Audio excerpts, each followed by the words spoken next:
Hoje, 9 de agosto, véspera do Dia dos Pais, nosso grande abraço para eles, todos eles, com muita energia, votos de saúde e prosperidade, ou de muita saudade para aqueles que já não se encontram entre nós, como é o meu caso, há quase 30 anos. Nunca se esqueçam, pais, da sua responsabilidade para com os espíritos que foram colocados sob a sua tutela nesta atual reencarnação. Façam todo o possível para que eles tenham em vocês o protetor, o amigo, o educador, o condutor seguro e sábio, capaz de prepará-los, ou melhor, de orientá-los e acompanhá-los na maior parte, ou pelo menos em boa parte, desta atual existência. Jamais esqueçam da sua responsabilidade perante as leis divinas em relação às possíveis, eventuais quedas que eles possam ter. Não aquelas quedas de uma bicicleta, mas as quedas morais que eventualmente seus filhos venham a sofrer por sua negligência ou sua falta de amor. Então, feliz Dia dos Pais. Muito bem, nosso quadro Reflexões de A a Z, nós vamos falar sobre hipocrisia, higiene e honestidade. Então, as 3 palavrinhas que estarão sob nossa análise, minha, da Andréia e da Rose Heidmann. Quer mais? Ok. Então pense em fatalidade e destino, no Fonte Allan Kardec. E uma pergunta intrigante uma questão intrigante para o nosso Perguntas e Respostas. Se até as pessoas comuns como eu, diz quem pergunta, gostaria de possuir o poder de resolver tudo, ou melhor, todos os problemas do mundo, por que Deus, que pode tudo, não soluciona, nada faz, não elimina tanta fome, miséria e injustiça? Diálogo Espírita está no ar.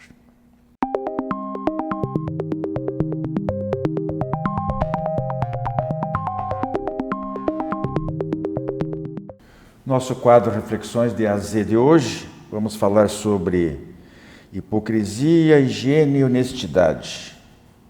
Eu começo aqui com a Andréia, então. Andréia, uma coisa que me preocupa muito, me aborrece sinceramente, por mais que tenhamos que ser tolerantes com os nossos semelhantes, com as falhas, e nós não somos nada próximos à perfeição, mas tem uma coisa que talvez um defeito que não poderia ser evitado até com certa facilidade ou não. Por que as pessoas se passam pelo que não são, mentem, dissimulam, ou seja, são hipócritas? E Jesus com muita firmeza, né? Nesse aspecto aí, ele combateu de uma maneira bem enérgica, né? Jesus foi o nosso mestre em todos os sentidos de amorosidade e nos ensinando também a não sermos hipócritas e aprendermos com as lições que ele trazia. Tanto que tem uma passagem que até separei aqui em Mateus, capítulo 23, que ele diz assim: ai de vós, escribas e fariseus hipócritas, que limpai para fora o copo e o prato, e estáis por dentro cheios de rapinas e impurezas. Fariseus cegos, limpai primeiramente o interior do copo e do prato, a fim de que também o exterior fique limpo. Ai de vós, escribas e fariseus hipócritas, que vos assemelhais a sepulcros branqueados por fora e que parecem belos aos olhos dos homens, mas que por dentro estão cheios de toda espécie de podridões.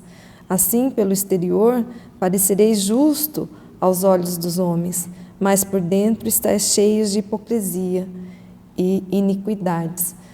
Nossa, como é forte essa passagem, porque Jesus chama a atenção justamente dessa falsidade que nós precisamos. Aqui ele se referia aos fariseus, aos escribas, mas na nossa vida prática, né, hoje em dia, nós também precisamos atentar, do que falamos, do que pensamos, de como agimos, que precisa estarem de acordo com esses ensinamentos. Não adianta a gente falar da boca para fora, que nós seremos falsos. Nós precisamos, se nós ensinamos algo, a gente precisa tentar pelo menos ir por aquele caminho do ensinamento, para não sermos hipócritas. A hipocrisia é a falsidade, é a gente querer aparentar algo e não sermos daquele jeito. Então é melhor sermos humildes, pés no chão, não queremos ser a mais do que somos, não inventar, não criar nenhuma dissimulação, algo que engane o outro, porque aí não estamos sendo honestos, nem com o outro e nem com nós mesmos. Então, é muito importante atentarmos para isso. Nós, espíritas, então, temos um compromisso ainda maior, porque temos todo o conhecimento ali nas obras todas, desde o Evangelho segundo o Espiritismo, o Livro dos Médiuns, dos Espíritos, todos os livros, de certa forma, estão aí para aprendermos a sermos bons, sinceros e demonstrarmos aquilo que vai dentro do coração, como Jesus também nos chamou a atenção. Pois é, existe no meio espírita, né, por tudo que a gente estuda, a gente lê e ouve dentro das casas, dentro das nossas instituições, eu acho que acaba tendo uma cobrança muito grande de comportamento das pessoas. E é aí que há o problema, porque a pessoa não consegue ser, a tal da reforma íntima, uma coisa que às vezes é para várias reencarnações, né? Depende evidentemente da força de vontade aplicada, dos esforços que a pessoa faz para mudar o mais rapidamente possível. Mas alguns talvez tenham muitos problemas de caráter, de temperamento, muitas coisas para serem corrigidas, e ela não consegue se transformar da noite para o dia. Mas perante o grupo, perante a comunidade, ela fica talvez envergonhada de se mostrar como ela é realmente, né? Diz, não, eu tenho esse tipo de problema, ainda faço isso, ainda faço aquilo, ainda não estou conseguindo. Em vez de admitir que é uma demonstração de humildade, de se reconhecer com bastante limitações, ela acaba partindo para o teatro, para o fingimento. Mostrar uma coisa que não é, e como a velha história diz, né, a mentira tem perna curta, quando menos se espera, ela é apanhada em flagrante, às vezes numa dessas falhas. Então, passa aí, a meu ver, também de uma compreensão maior de que só pelo fato de que adotou a doutrina espírita, não se santificou. Não se pode esperar mais das pessoas do que elas são capazes de oferecer naquele momento. Elas são como são, né? Então, se admitir com as próprias fraquezas, reconhecê-las e combatê-las, é muito melhor do que querer justamente aparentar o que não é. Então, a gente não pode ser partidário da ideia de que faça o que eu faço, mas não faça o que eu digo. Faça o que eu digo, mas não faça o que eu faço, né? Rose, a segunda palavrinha nossa aí, então, é higiene. Pois é, quando a Andréia falava, Suponho que você não vai falar só de higiene física. Não é. É minha praia, mas não é meu tema. A Andréia estava falando, né, lembrando as palavras de Jesus, né, para não sermos caiados de branco por fora e cheios de podres por dentro, né? A higiene tem tudo a ver com isso. Claro que a higiene do corpo tem que ser buscada, né? Uma vida com higiene, na verdade, evitar excessos, evitar abusos, evitar supérfluos, né? Uma vida comedida, simples, para ser livre. Mas o ponto principal é a higiene mental, é nos conservarmos de tal forma que a qualquer momento possamos estar tranquilos, com a nossa consciência limpa, podendo olhar qualquer pessoa no mundo nos olhos, não porque não tenhamos defeitos, mas porque, reconhecendo esses defeitos, fazemos todo o esforço possível para vencê-los em benefício do bem comum, que é o que Deus nos pede. Ele não nos criou perfeitos, Ele nos criou falíveis, para que aprendamos com o erro, erguer-se depois de errar e tentar consertar no que for possível aquilo em que prejudicamos os outros, é buscar também a higiene da alma, a tranquilidade, a paz do espírito. Qual é a principal fonte, né, ao meu ver, de contaminação da alma? De conservar sombra e sujeira presa à alma? É conservar mágoa, ressentimento, ficar remoendo o passado, lembrando do mal que nos fizeram, sem conseguir perdoar. Às vezes até não desejamos e não faríamos o mal para quem nos atingiu, mas não nos libertamos daquele mal-estar, da mágoa, da sombra. Então conservamos voluntariamente em nós, no presente, as consequências ruins de alguma coisa que outra pessoa fez de errado há 10, 20, 50 anos atrás. E somos nós que as trazemos ao presente pela nossa lembrança, porque cultivamos a sombra. Então, libertarmos-nos do ressentimento da alma, das desilusões ou das ilusões, né, nos torna limpos por dentro. Conectarmos a nossa mente aos ideais superiores e reconhecermos que falhas todos temos. Somos falíveis, erramos, mas temos um compromisso honesto de buscar acertar e aprender com o erro. Esse é o nosso lema, esse é o nosso mote. Então, o que nós precisamos para ter higiene da alma? Cultivar a boa leitura, cultivar a boa conversa, evitar as fontes poluídas que fiquem em nossa mente, mas viver com alegria, viver de forma sadia, trabalhar. Quem trabalha no bem não tem tempo para ficar remoendo mágoa e ressentimento. E deixarmos aqueles que nos fizeram mal no passado, onde estão. E nos libertarmos para amarmos aqueles que nos rodeiam e enxergarmos a beleza do mundo que está ao nosso lado, ao nosso redor. Isso. Andréia, a nossa terceira palavrinha, começando pela letra H, né? Honestidade tem inclusive pouco a ver com hipocrisia, né? A pessoa que é honesta consigo mesma e com os outros, não há espaço para mentira, para falsidade, não é isso? Mas também, claro, honestidade é bem mais do que isso. Mas e também com o tema da Rose, que é a higiene também da alma, né? Então, são hipocrisia, quase... Enfrentamento, né? Exato, é quase antônimo de honestidade. E segundo o Evangelho, segundo o Espiritismo, quando nós somos honestos conosco mesmo e com os outros, seria quando nós fazemos o máximo de esforço para sair dessas imperfeições que nós reconhecemos. Somos honestos porque reconhecemos, como o seu Wilson falava há pouco. Não ficamos usando dissimulações para fingir que não somos aquilo. Reconhecemos. E quando a gente percebe que nós somos falhos, que estamos aprendendo, que estamos lentamente avançando, com os pés no chão, não querendo ser nem mais nem menos do que ninguém, nós estamos sendo honestos. Então, a honestidade vai muito além do que não roubar ou não ferir o patrimônio material alheio. Honestidade de caráter, honestidade de pureza de coração.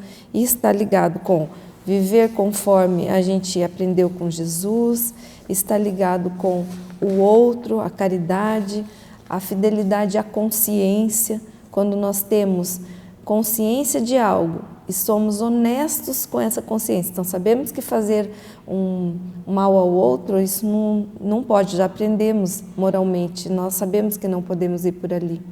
E aí nós somos honestos com a nossa consciência. Ah, mas o outro foi desonesto, então eu também serei. Não estamos congruentes com a consciência. Quando nós somos transparentes nas relações humanas, com as pessoas da nossa família, com as pessoas do trabalho e na comunidade. Então, a honestidade é um grande guarda-chuva que embarca muitas outras virtudes. E é uma virtude muito bonita.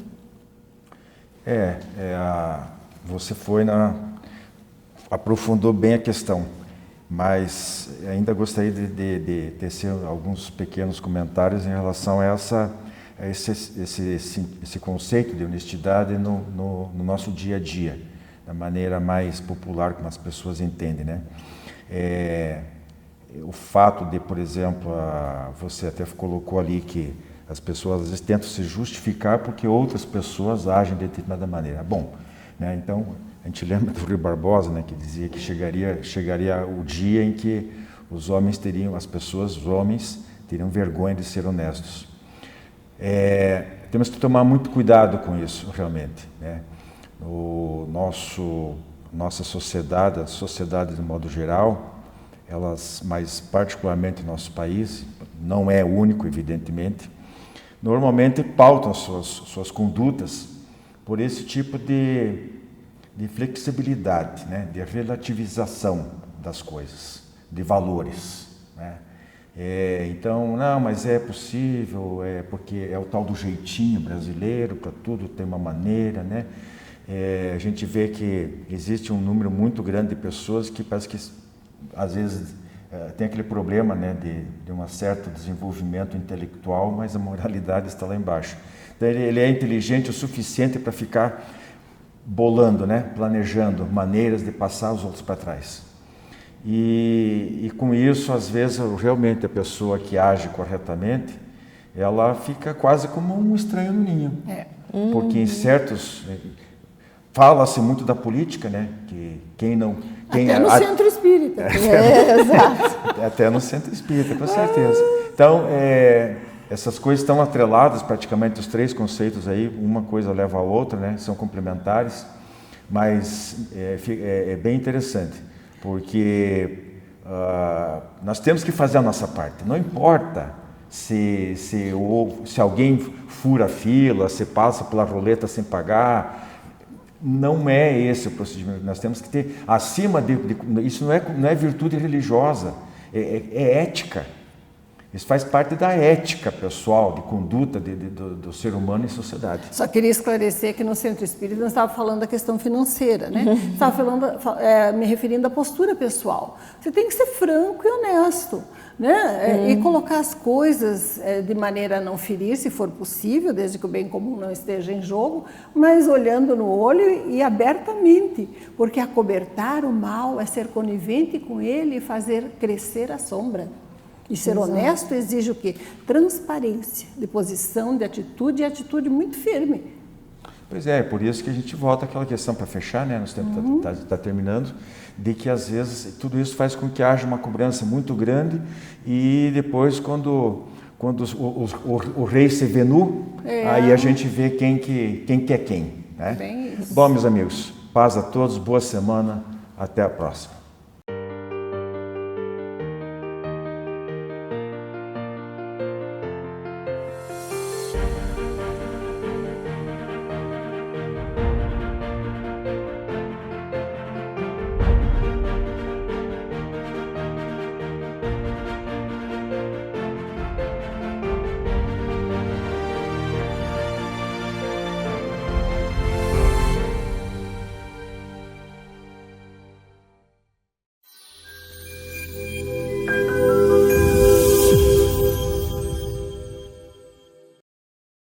Olá, amigos.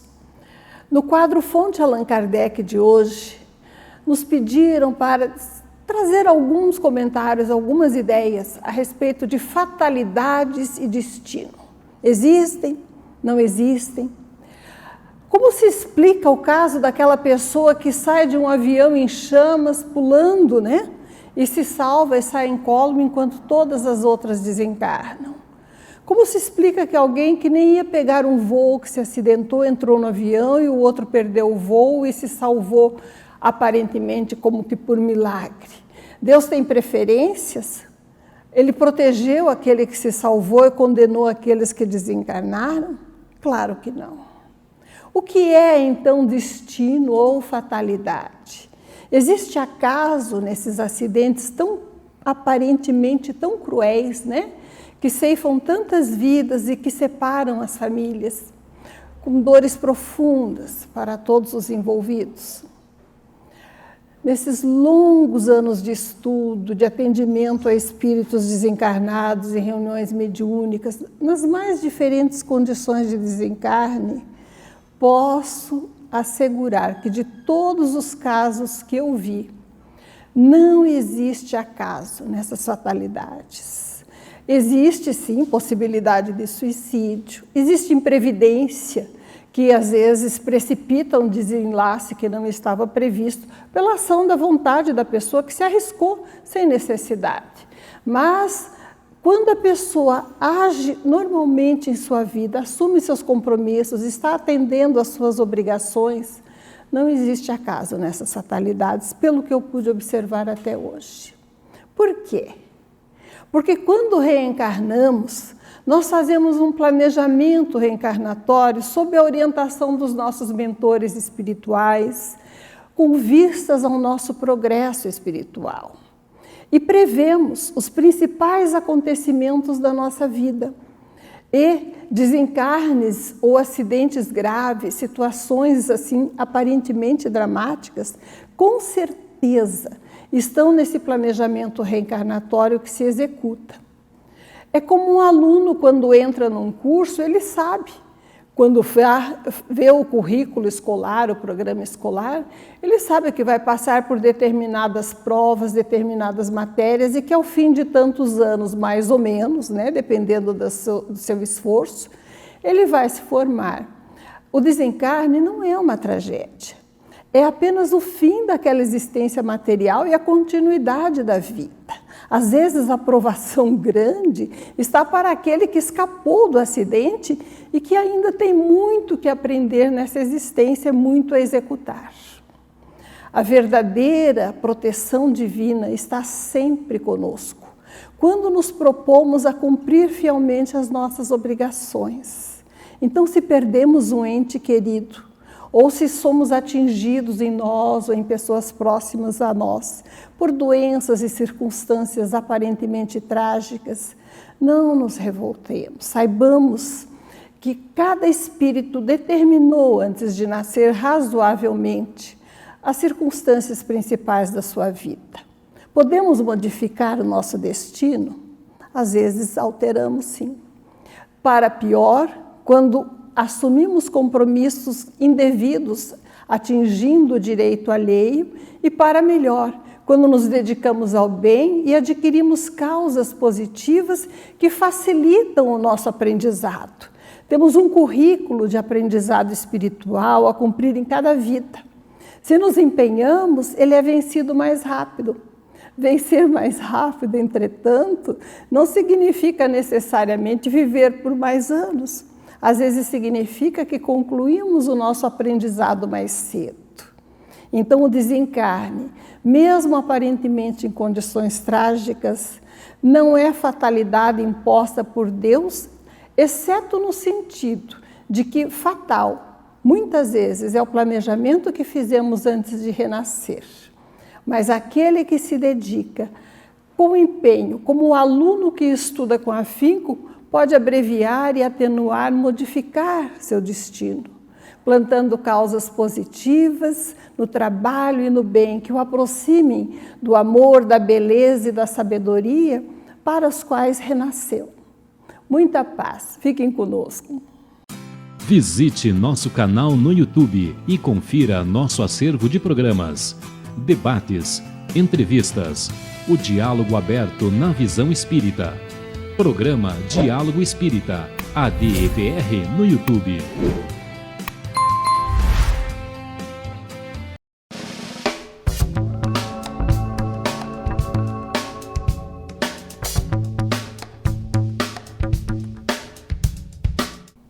Olá, amigos. No quadro Perguntas e Respostas de hoje, vamos trabalhar uma pergunta bem interessante. Eu vou ler aqui para então debatermos sobre ela. A pergunta é a seguinte: se até pessoas comuns, como eu, gostaria de possuir o poder de resolver todos os problemas do mundo, por que Deus, que pode tudo, não soluciona e nada, ou melhor, nada faz? Não elimina tanta fome, tanta miséria, tanta injustiça? Vejam que interessante. Muitas vezes nós, humanos, nos perguntamos por que existe tanta miséria no mundo, por que existe tanta violência, por que Deus sendo bom, justo, misericordioso. Ele permite que nós passemos por isso. Eu vou utilizar aqui, para falarmos sobre essa pergunta, o Livro dos Espíritos, que é a nossa base. E nesse livro, lá no livro 2, capítulo 1, tem uma pergunta que eu acho interessante para nós compormos a resposta. É a pergunta 119. Kardec propõe aos espíritos superiores a seguinte questão: Deus não poderia liberar os espíritos das provações que devem sofrer para chegar à primeira ordem? A primeira ordem aqui, ele está se referindo a espíritos que já trilharam todo o caminho do desenvolvimento, já estão avançados moralmente e intelectualmente, que é o caminho que todos nós, encarnados ou não encarnados, estamos trilhando. E vejam que interessante a resposta dos espíritos superiores. Eles dizem assim: se tivessem sido criados perfeitos, não teriam mérito para desfrutar dos benefícios dessa perfeição. Sem a luta, onde estaria o mérito? Aliás, a desigualdade que existe entre eles é necessária à sua personalidade. E depois, a missão que cumprem nesses diferentes graus está nos desígnios da providência para a harmonia do universo. Kardec, então, seguindo essa resposta dos espíritos amigos, ele faz uma explicação. Então ele diz assim: uma vez que na vida social todos os homens podem chegar aos primeiros postos, caberia também perguntar por que o soberano de um país não faz de cada um de seus soldados um general? Porque todos os empregados subalternos não são superiores? Porque todos os estudantes não são mestres? Ora, entre a vida social e a vida espiritual, existe a diferença de que a primeira é limitada e nem sempre permite que se suba todos os degraus, enquanto a segunda é indefinida e concede a cada um a possibilidade de elevar-se ao posto supremo. Então, por que nós precisamos vivenciar esses distúrbios, essas dificuldades, para aprimorarmos o nosso espírito? Porque que graça teria se Deus já resolvesse tudo? Não aprenderíamos, não passaríamos pelas provas, não passaríamos pelas dificuldades que são forjas para o espírito, verdadeiras forjas que nos tornam melhores como pessoas, mais amorosos, mais misericordiosos, porque passamos também, por nossa vez, por todo tipo de sofrimento. Passamos misérias da fome, passamos as dificuldades financeiras, passamos as dificuldades morais, as intelectuais, passamos por diversos níveis de dificuldades físicas e por isso precisamos dessas dificuldades. Então o sofrimento, pela doutrina e por Kardec também, não é visto como de todo ruim. Precisamos dele para evoluirmos, para também elevarmos o nosso pensamento sempre em agradecimento a Deus por nos permitir estar aqui, passando por essas provas e nos permitir aprender com todas elas. É por isso que Deus não resolve todos os problemas humanos, porque fomos formados simples e ignorantes e precisamos evoluir degrau a degrau, dia após dia. Fiquem todos bem, amigos. Até a próxima.